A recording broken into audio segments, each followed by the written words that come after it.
Jadi yang beredar selama ini sepotong-sepotong. Kita tunjukkan foto ijazah asli Bapak Insinyur Joko Widodo. Bagi rekan-rekan yang membawa ijazah boleh maju ke depan untuk kita berfoto. Padahal masalah ijazah itu kan hal yang sepele. Tunjukkan. Tidak seperti itu, Pak, ya. Dan narasi Anda sudah digaungkan, digunakan oleh para pembenci Jokowi yang seolah-olah bisa selesai dengan cara menunjukkan ijazah saja.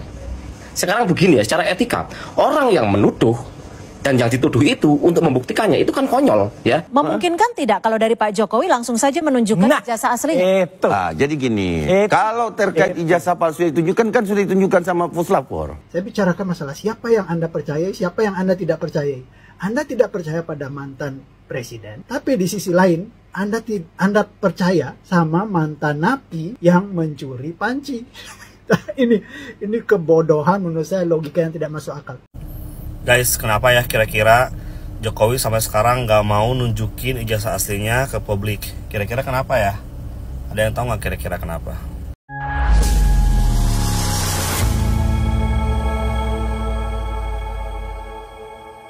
Assalamualaikum warahmatullahi wabarakatuh, saudara-saudaraku sebangsa dan setanah air. Dimanapun kalian berada, semoga kalian selalu dalam kondisi sehat walafiat, ya. Berjumpa lagi dengan saya di Gaspol Update. Kami bukanlah buzzer pihak manapun. Kami hanya menyajikan keputusan ada di tangan Anda. Teman-teman, ini ada video yang menurut saya sangat menarik begitulah ya. Yakni tentang Jokowi yang akhirnya menunjukkan ijazah aslinya di hadapan publik. Waduh. Ya mungkin karena terlalu banyak desakan dan akhirnya Jokowi melunak. Ya kurang lebih seperti itulah pendapat saya sebelumnya. Karena apa ya? Karena saya pikir ini adalah video baru, ya kan? Saya pikir video baru. Ternyata ini kabar sudah lama, karena memang merupakan video lama. Dan faktanya, Jokowi ya kan, melalui teman-temannya seangkatan, ya memang sudah pernah menunjukkan ijazah aslinya, ya kan? Dalam sebuah reuni jurusan gitu ya. Jadi teman-teman kuliah seangkatan Pak Jokowi di jurusan yang sama. Inilah yang akhirnya membuat saya semakin heran ya. Wong sudah ditunjukkan ke hadapan publik ya kan. Kok masih saja Jokowi disuruh menunjukkan ijazah aslinya? Kan di sini terjadi ketimpangan gitu ya. Dan celakanya itu diamini oleh banyak orang bahwa Jokowi harus menunjukkan ijazahnya. Kan sudah gitu loh. Emang apa bedanya sih jika ijazah itu ditunjukkan oleh Jokowi sendiri atau ditunjukkan oleh teman-temannya Jokowi? Kan sama saja ijazah yang ditunjukkannya sama gitu loh.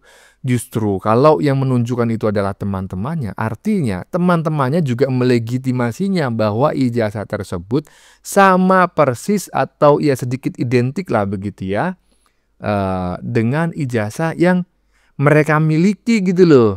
Koclak. Nah, bagaimanakah videonya dan bagaimanakah respon netizen?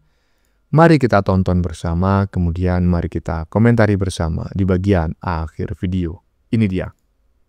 Padahal masalah ijazah itu kan hal yang sepele. Tunjukkan dengan bangga dan sukarela, silahkan diuji di lab sehingga selesai masalahnya. Tapi nyatanya itu tidak atau belum dilakukan. Tidak seperti itu, Pak, ya.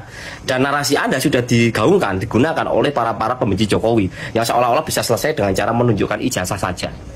Sekarang begini ya, secara etika, orang yang menuduh dan yang dituduh itu untuk membuktikannya itu kan konyol ya. Taruh seperti ini, saya menuduh Anda, Pak, Anda udah nikah belum? Dia sudah jawab, sudah nikah. Surat-suratnya ada, buktikan seperti apa? Ada KTP-nya, saya mau lihat, saya mau cek, benar nggak Anda udah nikah? Kan aneh hal seperti itu. Nanti jika Bapak Jokowi ya harus seperti itu, berarti orang-orang lain ya dari kita masyarakat juga akan menggunakan hal yang sama, menuduh orang dan yang dituduh itu membuktikannya. Itu bukan permasalahan satu lagi, dua permasalahannya di mana tuduhan tersebut sudah membunuh karakter seorang dari awal ya. Jadi disebarkan tuh berita bohong ya, difitnah melalui media sosial, televisi ya, melalui apapun itu. Tujuannya untuk apa? Membunuh karakter seseorang Nah, Bapak Jokowi ini sudah dibunuh karakternya, ya, sudah difitnah, sudah dihinakan sehina-hinanya. Kalau Bapak Jokowi menunjukkan seperti itu saja, apakah juga selesai? Oh, enggak. Namanya Rosuryo bajingan, ya, Tifa bajingan, Rismon bangsat, itu bakalan menggunakan cara-cara untuk membuat alibi. Paham nggak, Pak? Ya, seperti itu. Jadi tidak semudah itu dan sederhana itu, ya. Jadi apa yang akan dilakukan Bapak Jokowi untuk melaporkan di situ dengan ada dalil hukumnya itu udah benar, ya. Tinggal Rismon, Tifa, Rosuryo membuktikan sendiri, bukan Bapak Jokowi. Bapak Jokowi nanti pembuktiannya di pengadilan seperti itu. Nah, Ya, jadi saya sependapat dengan apa yang disampaikan oleh Bung Prahen Wijaya ya, bahwa logikanya tidak seperti itu. Memang secara logika sederhana, untuk membuktikan apakah ijazah Jokowi itu asli atau palsu cukup menunjukkan ijazahnya, ya kan? Maka persoalan selesai. Tetapi seperti yang disampaikan oleh Bung Prahen Wijaya, bahwa sebetulnya mereka tidak memerlukan ijazah Jokowi. Justru dengan Jokowi menunjukkan ijazahnya, ini adalah kemenangan bagi mereka karena ijazah yang ditunjukkan oleh Jokowi itu akan dijadikan materi untuk menyerang balik Jokowi, tidak mempercayai ijazah Jokowi dan lain-lain, ya kan? Jadi, ya kan, pendapat si profesor tadi itu yang dulu saya sedikit ngefan karena terlihat seperti seorang cendekiawan muslim gitu ya, saat ini mulai luntur karena pola berpikirnya yang ternyata tidak lebih cerdas daripada orang-orang lulusan SD ya. Terlebih lagi, Jokowi itu ijazahnya sudah pernah ditunjukkan oleh teman-temannya seangkatannya. Lah ngapain lagi pakai ditunjukin? Nih, coba kita lihat bareng-bareng nih. Jadi yang beredar selama ini sepotong-sepotong, kita tunjukkan foto ijazah asli Bapak Insinyur Joko Widodo. Bagi rekan-rekan yang membawa ijazah, boleh maju ke depan untuk kita berfoto bersama. Di sini saja, di sini saja. Yang membawa ijazah asli boleh maju ke depan.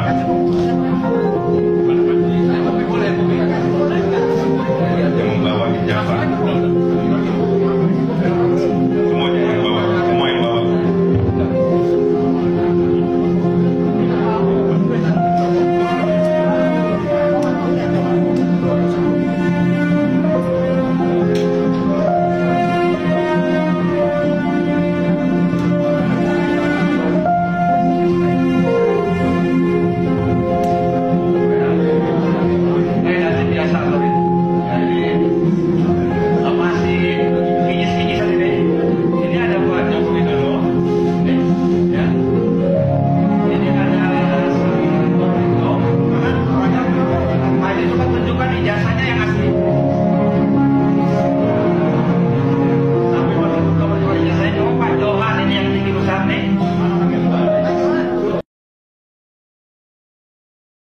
Nah, ya kan?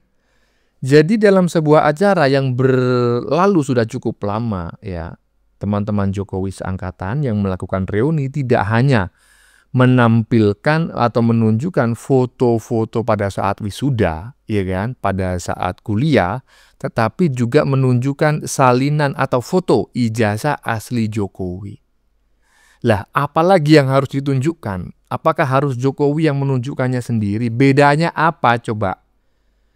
Kalian kan meminta Jokowi menunjukkan ijazahnya, ya kan? Berarti apa? Objeknya kan ijazah. Apakah yang menunjukkan ini pembantunya Jokowi? Apakah yang menunjukkan ini Donald Trump? Apakah yang menunjukkan ini adalah pengemis jalanan? Apa persoalannya? Kan begitu toh logikanya. Yang penting siap-siap saja ya si maling panci ya untuk mendekam di balik jeruji besi karena ijazah Jokowi itu asli. Lanjut. Guys, kenapa ya kira-kira Jokowi sampai sekarang nggak mau nunjukin ijazah aslinya ke publik? Kira-kira kenapa ya? Ada yang tahu nggak kira-kira kenapa? Maksudnya biar selesai gitu loh. Gue pun percaya sih kalau misalkan ijazahnya itu asli lah ya. Masa palsu sih? Ya, barusan adalah seorang netizen yang bertanya-tanya kenapa sampai saat ini Jokowi belum menunjukkan ijazah aslinya. Sudah. Coba tengok video yang barusan kita saksikan tadi. Sudah. Dan memang identik dengan yang diupload atau diunggah oleh Dian Sandi. Dan memang identik dengan fotokopian yang selama ini beredar di media sosial dan media-media yang lain. Lah, salahnya di mana, ya kan? Salahnya adalah yang meneliti. Nah, bukan seorang ahli meneliti sok-sokan, ya kan? Dan mengatakan itu palsu. Intinya Pak Jokowi sudah pernah menunjukkan ijazah aslinya melalui kawan-kawannya. Karena apa? Karena kawan-kawannya tidak mungkin tidak memiliki izin, ya, dari Pak Jokowi pada saat menunjukkan ijazah tersebut. Karena ijazah tersebut pasti berada di tangan Pak Jokowi. Paham ya? Lanjut. Sebentar. Karena Ahli dalam Mas Roy. penyidikan Jadi ahli tahapannya sastra. tidak bisa mengambil alat bukti ke depan Mas Roy. Artinya Oke. gini, Ini alat dipahami bukti saya dulu clear. wasidiknya Clear. bahwa Clear banget. alat bukti yang 99,9% ditayangkan palsu. itu apakah alat bukti Ini yang kesimpulannya. ke belakang Tahan, Mas Roy. atau yang ke depan. Karena Oke. gini, misalkan gini, saya kasih contoh sederhana saja. Tanggal 16 misalkan alat buktinya itu peristiwa terjadinya suatu tindak pidana, mengambil alat bukti tanggal 17, 18 itu gugur dengan sendirinya. Maka dia tidak berlaku surut. Tapi untuk menghindari ataupun memutus polemik ini, memungkinkan tidak kalau dari Pak Jokowi langsung saja menunjukkan ijazah aslinya? Itu. Jadi gini, kalau terkait ijazah palsu yang ditunjukkan kan sudah ditunjukkan sama puslapor. Man. Sudah diuji. Ke Uji publik kertas. mungkin agar publik bisa langsung Untuk menilai. apa? Untuk apa? Untuk apa publik mengetahui? Kan Mas Roy yang mau tahu. Bukan. Masyarakat Indonesia loh, Pak. Jadi sekali lagi saya sampaikan bahwa Aduh, ngakak Roy Panji, susah disuruh diam. Host capek ngurusin Panji. Kalau udah capek ngurusin Panji, ya kan, udahlah kalau begitu, ya kan, lempar aja. Buang aja, nggak usah diundang, gitu loh, ya kan. Orangnya apa, siapa yang bagian ngomong, ya dia celometan aja. Padahal udah nggak digubris, ya kan, oleh host nggak digubris, oleh narasumber lain nggak digubris, ya kan. Tapi tetap ngedabrus aja. Bahkan hostnya itu sampai berpaling muka, gitu loh. Panji, intinya Panji ya, Jokowi sudah pernah menunjukkan ijazah aslinya melalui rekan-rekan satu angkatannya ya. Tinggal menunggu waktu aja kau berstatus sebagai tersangka. Lanjut. Saya tinggal di Cina selama 4 tahun. Kemudian saya tinggal di Turks and Caicos selama 4 tahun juga. Dan selama saya tinggal di luar negeri, belum pernah saya mendengarkan debat-debat konyol. Jadi debat-debat yang menurut saya sama sekali tidak pakai logika dan konyol, dan hal yang sangat jelas dan secara logika kita bisa mengatakan tidak masuk akal, tapi orang bisa menikmati. Jadi orang bisa percaya pada hal-hal yang secara logika tidak masuk akal gitu. Contohnya belakangan ini sampai sekarang masih ribut masalah ijazah. Ijazahnya mantan presiden. Tapi di satu sisi saya merasa, kenapa orang bisa percaya pada kenapa orang tidak percaya pada mantan presiden? Ya mungkin mantan presidennya pernah berbohong. Emang manusia siapa sih yang tidak pernah berbohong?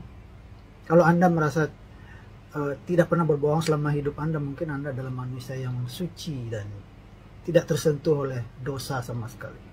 Tapi bukan itu poinnya. Di satu sisi, orang tidak percaya pada mantan presiden. Oke? Mereka tidak percaya pada mantan presiden. Tapi, di sisi lain, mereka percaya pada mantan napi yang pernah mencuri panci. Jadi itu menurut saya dua sisi yang kalau kita berlogika untuk mempercayai orang itu sudah tidak masuk akal sama sekali. Tidak perlu membicarakan substansinya ya. Tanpa membicarakan substansi. Coba Anda bandingkan siapa yang Anda tidak percayai dan siapa yang Anda percayai. Jadi di satu sisi Anda tidak percaya pada mantan presiden. Dan itu sah-sah saja. Mungkin orang berbohong kan. Di satu waktu orang berbohong, entah apapun alasannya. Saya sendiri pernah berbohong. Untuk entah itu hal yang dianggap sebagai berbohong untuk kebaikan.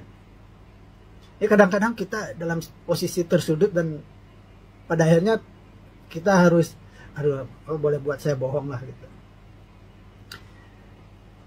Yang kedua, di sisi lain, orang ini juga percaya pada orang yang pernah menghina sampai masuk penjara.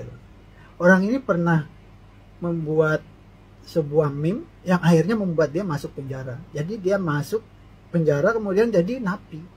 Dan artinya ini orang ini sekarang udah keluar dan dia itu mantan napi.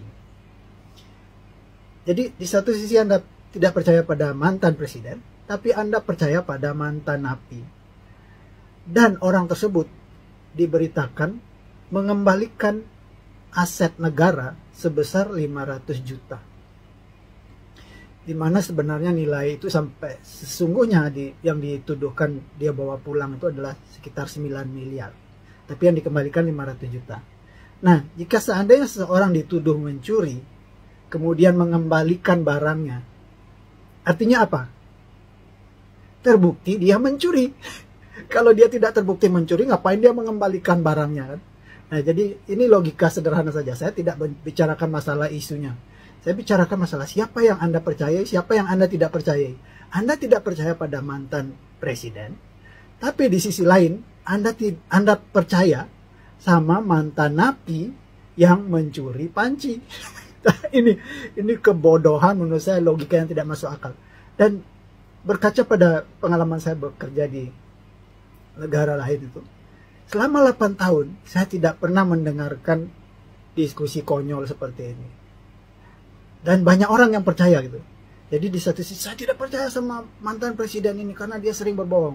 Di satu sisi Anda percaya sama mantan napi yang mencuri panci. Oke, silakan pikirkan betapa konyolnya memang. Jadi memang konyol.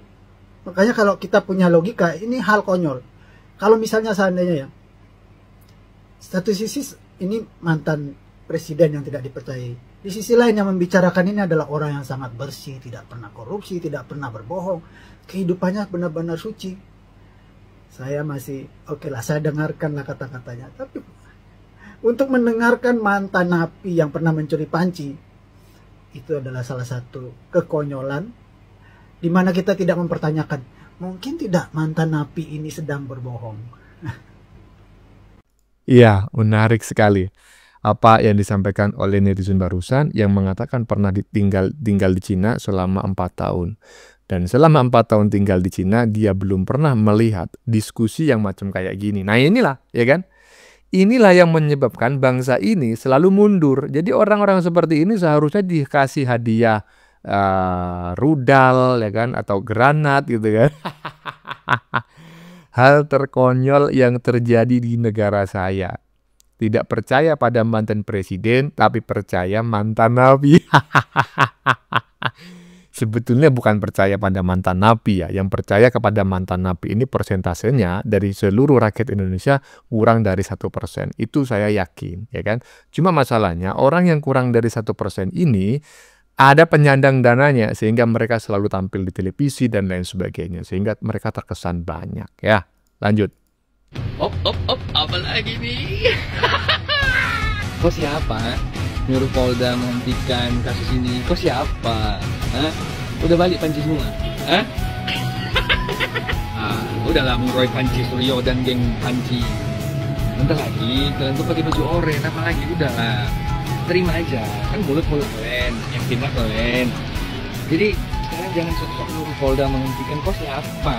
Hah? Sekali lagi, kok siapa? Fokus aja dengan penjualan buku kalian. Mana tahu buku itu kan banyak peminatnya, kan bagus, jadi laku, ya kan, cair.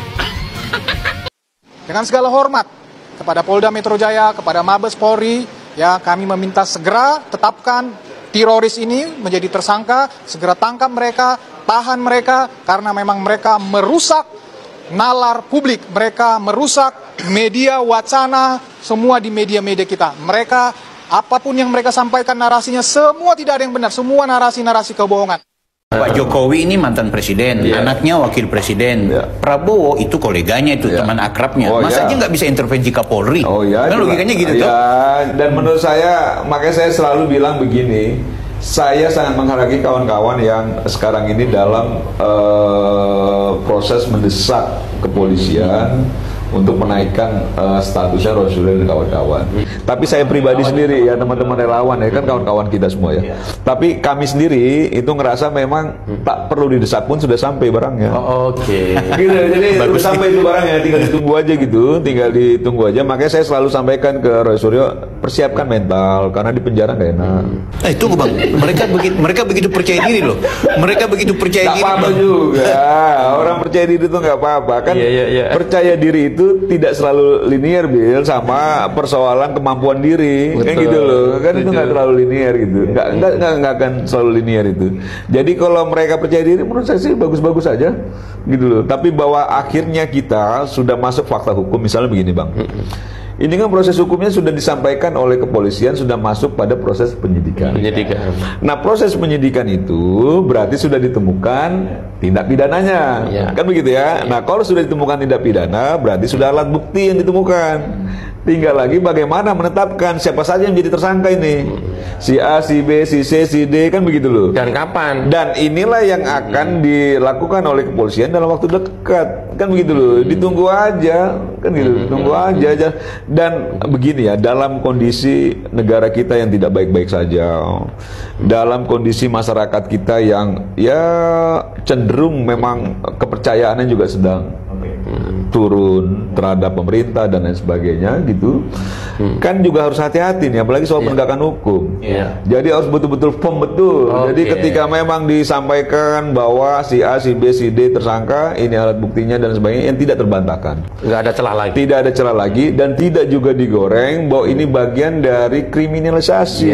Karena ini bukan kriminalisasi, ini murni persoalan tindak pidana. Yang menurut saya mereka yang memang sudah berani untuk melakukan tudingan, tuduhan, ya harusnya juga berani juga menghadapi segala macam resikonya, termasuk yang selalu saya bilang, ya kalaupun nanti dijadikan tersangka, dilakukan penahanan, hidup di dalam penjara lagi, misalnya kayak Roysuryo gitu ya, ya mungkin dia sudah pengalaman, tapi kan dia juga pengalamannya tidak terlalu jauh juga. Kalau misalnya di penjara itu ada banyak tikus banget, saya mendengar ini orang nakut-nakuti. Ini ceritakan lebih tragis lagi. Ini nggak mana bang?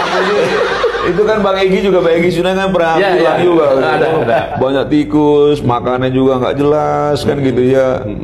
Ya nggak enak lah bang gitu loh. Makanya saya bilang jauh lebih baik dibanding habisin energi, ya memperkuat mental aja sih, memperkuat mental, memperkuat hati gitu ya, menjernihkan pikiran supaya menghadapi segala macam resikonya itu bisa jauh lebih baik. Tapi ada salah satu kuasa hukumnya ini bang, dia bilang begini bahwa kenapa ini prosesnya lambat dan bahkan tidak ada kejelasan karena ada 3 hal.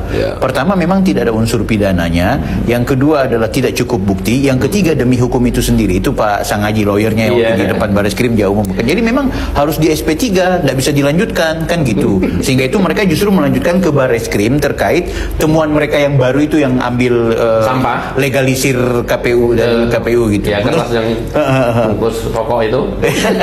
Membantai itu gimana bang? Ya nggak perlu dibantah, orang pengacara dia dibayar untuk itu. Bagaimana sih? Betul banget. Kan begini, pengacara gitu ya digunakan profesionalnya, dibayar ya untuk membela. Siapa yang bayar bang? Ya, nah saya begini ya, ini siapa yang bayar? Soal katanya kan semua tidak ada uang di belakang. Ini pasti ada yang mengorkestrasi. Ini tidak berdiri sendiri. Karena begini bang, ini terus terang aja kasus soal tudingan Roysuryo ini kan irisannya kan banyak kemana-mana. Kita tahu lah bahwa sejak Prabowo dan Gibran dilantik jadi presiden dan wakil presiden di Oktober lalu, mulai itu juga serangan bertubi-tubi ke Pak Jokowi dan keluarga, termasuk Mas Wapres dan lain sebagainya, bertubi-tubi gitu. Akhirnya pertanyaan besar orang, kok bisa ya? Orang kan sudah selesai, kok masih diserang? Oh ternyata memang kental sekali ada nuansa kepentingan kekuasaan di sini, gitu ya. Orang kan begini, ada orang dulu 2014, 2019 dukung Prabowo. Ya. Dianggap selesai Prabowo-nya, kan begitu ya, dianggap selesai Prabowo-nya, lompat ke kubu Anies, kan begitu ya. Ternyata barang ini jadi. Mau balik lagi susah, kan begitu ya. Mau ngejilat-jilat lagi juga susah, cari celah karena di situ ada Mas Gibran, ada Pak Jokowi. Yang selama ini memang berseberangan juga sama orang-orang ini, kan begitu loh. Sedangkan Pak Prabowo mengambil pilihan meninggalkan orang-orang ini yang juga meninggalkan dia, gitu. Akhirnya dia berteman dengan Pak Jokowi, kan begitu loh. Nah, orang kan berpikir, wah susah juga mau masuk nih kalau masih ada Gibran, masih ada Pak Jokowi. Sikat dulu lah Gibran. Nah, itu satu. Orang yang berusaha untuk masuk kembali ke kekuasaan menggunakan hubungan emosional yang dulunya dia bangun dengan Pak Prabowo, yang sekarang ini secara politik sulit. Misalnya kayak Said Didu segala macam. Saya berkali-kali lu bilang sama Bang Said Didu, ketika dia sampaikan bahwa saya ini pendukung Pak Prabowo, kan gitu loh. Dari 2014 itu saya bilang, betul Bang, abang pendukung Pak Prabowo 2014, Prabowo kalah. 2019 abang dukung lagi, Prabowo kalah lagi. 2024 abang nggak dukung Pak Prabowo, Prabowo menang. Jadi salah satu yang menyebabkan kekalahan Pak Prabowo itu itu kan logikanya sederhana sekali gitu. Yang menyebabkan kemenangannya Pak Jokowi dan Mas Gibran, kan gitu loh. Termasuk Amin Rais begitu. Amin Rais. Kan itu sederhana sekali. Jadi kalau misalnya sekarang ini Pak Prabowo bestian dengan Pak Jokowi, ya wajar. Karena Pak Prabowo meyakini bahwa kemenangan yang dia raih itu kontribusi besar juga ada pada diri Pak Jokowi dan Mas Wapres. Jangan diganggu-ganggu. Nah, orang yang ganggu ngelihat, pertama begini, sakit. Ada juga orang yang sakit hati ke Pak Jokowi karena kok kenapa Pak Jokowi dukung Pak Prabowo, kan gitu. Kenapa dia nggak dukung Ganjar, misalnya, kan gitu loh, atau dukung yang lain, kan gitu loh. Ini kan yang menyebabkan kemenangan Pak Prabowo, marah juga itu orang. Campur aduk lah orang yang sakit hati. Belum lagi orang yang berpikir bagaimana nanti kalau Mas Wapresnya ini jadi presiden. Makin jauh aja nanti ketinggalan. Jauh aja. Nah, kalau misalnya secara konstitusi nanti seperti yang didiskusikan banyak orang, kalau misalnya presiden berhalangan bagaimana dan lain sebagainya, berhalangan tetap bagaimana. Secara konstitusi wapresnya naik. Banyak juga orang nggak terima, Bang. Maka dari sekarang sikat wapresnya, kan gitu loh, supaya nanti dalam situasi kayak gitu jangan sampai dia jadi presiden. Makin jauh kita, makin jauh kekuasaan gitu ya, makin sulit untuk masuk lagi, kan gitu loh. Ini bicara itu aja. Makanya orkestrasi yang dibangun suruh CS dan lain sebagainya, itu ada kaitan semua dengan kekuasaan yang ada sekarang, Bang. Yalah, mudah-mudahan aja lah gimana caranya, pokoknya Panci CS ya, Dokter Mangkrak ya, si Krismon yang katanya saat ini juga sudah mulai pecah ya, karena Dokter Mangkrak ya, karena tipu-tipu, saya nggak ngerti apanya yang pecah. Mudah-mudahan saja mereka segera berstatus tersangka dan berkasnya dianggap P21 alias sempurna dan dilimpahkan ke pengadilan untuk disidangkan, ya kan? Dan yang bersangkutan berstatus sebagai tersangka, kemudian berstatus sebagai terdakwa. Ya, saya berharap segera saja karena memang sudah jelas-jelas ini orang tidak sedang mencari kebenaran, tapi memang sengaja mencaci, memaki, menghina, bahkan memfitnah Jokowi dan keluarganya. Bagaimana menurut kalian? Keputusan ada di tangan Anda, silakan tulis di kolom komentar, baik Anda yang setuju maupun yang tidak setuju dengan isi konten ini. Sebelumnya saya memohon maaf ya jika dalam penyajian konten ini ada kata-kata yang menyinggung, kurang tepat penggunaannya, atau ada data yang dianggap keliru atau salah. Saya memohon maaf yang sebesar-besarnya. Kita jumpa lagi di lain video. Salam NKRI.